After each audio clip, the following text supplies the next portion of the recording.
यो चुनावभन्दा अगाडि घर दैलो गर्ने नेताहरू चुनाव जितिसके पश्चात चाहिँ समस्या के छ भनेर घर दैलो गर्न चाहिँ किन जानुहुन्न होला जस्तो लाग्छ? खास त होइन, घर दैलो कार्यक्रम त चुनाव जितिसकेपछि हजुरले पनि भने गर्नुपर्ने जस्तो होइन? घोषणापत्रमा धेरै कुराहरू राखिया हुन्छ। उम्, त्यहाँ कतिपय कुराहरू के हुन्छ भने गर्नको लागि सम्भव पनि हुन्छन् र के कुराहरू कपोल कल्पित भोट तान्नको लागि राखिया हुन्छन्। उम्,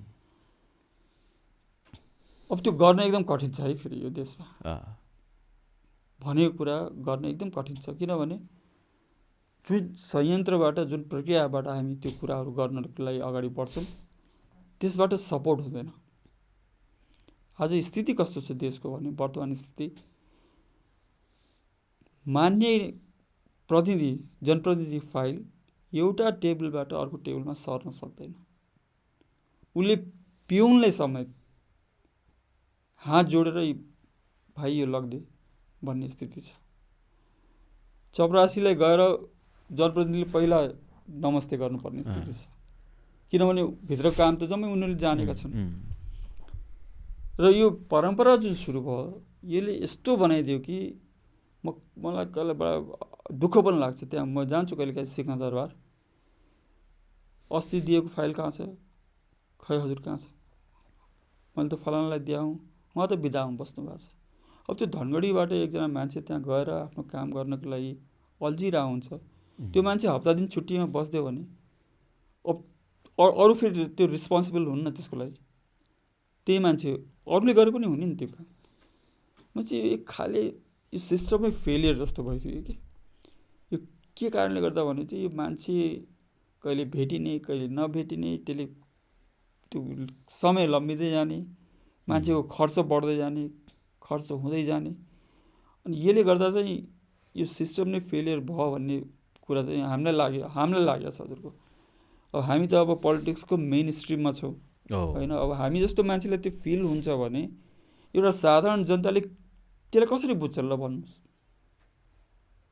उसले त यो कामै नलाग्ने भयो यिनीहरू भन्ने बुझ्छ नि त। अनि उसले आफ्नो घर फर्किँदा उसको दिमागै हजुरको उसको मनस्थिति कस्तो बन्छ भने भर्सक त्यो भोट हाल्ने किन जाने, जब यिनले बोलेको कुरा नै पुरा गर्दैन भने यिनलाई सहयोग गर्नको लागि हामीले किन राख्ने भयो जान्न भने। त्यस हुनाले बिचमा एउटा हजुरलाई सम्झना छ होला, बिचमा त्यो नो भोटको पनि डिमान्ड आएको थियो, त्यो पनि राख्नुपर्छ भनेर कतैबाट उठाएको थियो आवाजहरू। त्यो अरू चिज के चिज हो भने त्यो मान्छेको फ्रस्ट्रेसन हो, त्यो व्यवस्थाप्रतिको नाराजगी हो, असन्तुष्टि हो हजुरको। तर के गर्ने अब सकिन्न। यो तलको मान्छेहरूको एक किसिमको सोच हुन्छ, माथिको मान्छेले कसरी त्यसलाई लिएर आउँछ त्यो थाहा पाउनु। अनि त्यहीँनिर त्यो ग्यापको बिचमा सारा कुराहरू अलमलमा छ। न तलको कुरा माथि पुग्छ, न माथिको कुरा तल पुग्छ।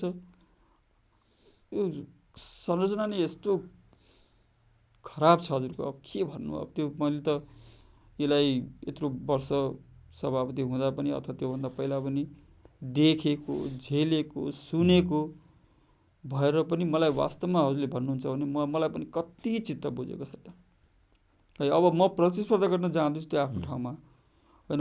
मलाई के लाग्छ भने म जस्तो सोच भएको मान्छे अरू पनि आउलान् नि, अनि सबै त खराब हुँदैन।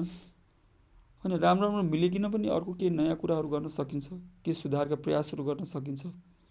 अब होइन यो सबै कुरा बिग्रेको छ, अब म त्यहाँ गएर पनि के गर्न सक्छु भनेर सोध्ने हो भने त अब त्यहाँ त भोलि बेमानको अड्डा जम्मा हुन्छ। अनि त्यस कारणले पनि जानुपर्छ भन्ने मेरो मान्यता हो। अब भोलिको अब जनताको निर्णय हो, एक्सेप्ट गर्छन् अथवा गर्दैनन् त्यो उहाँहरूलाई। मैले त मात्र उहाँहरूसँग भन्न खोजे के हो भने म अलिकति आफूलाई क्षमतावान सम्झिन्छु भएका प्रतिस्पर्धीहरूमध्ये। त्यस हुनाले हामी जस्तो मान्छे गएपछि के गर्न सक्छौँ त्यहाँ भन्ने लागेको छ। यदि सकेनौँ भने 5 वर्षपछि त फेरि दुबारा फर्केर आउनुहुन्छ, त्यहाँ पनिसमेन्ट दिनुहोस् तपाईँ। स्ट्रेट कुरा, त्यसमा केही छैन हजुरको।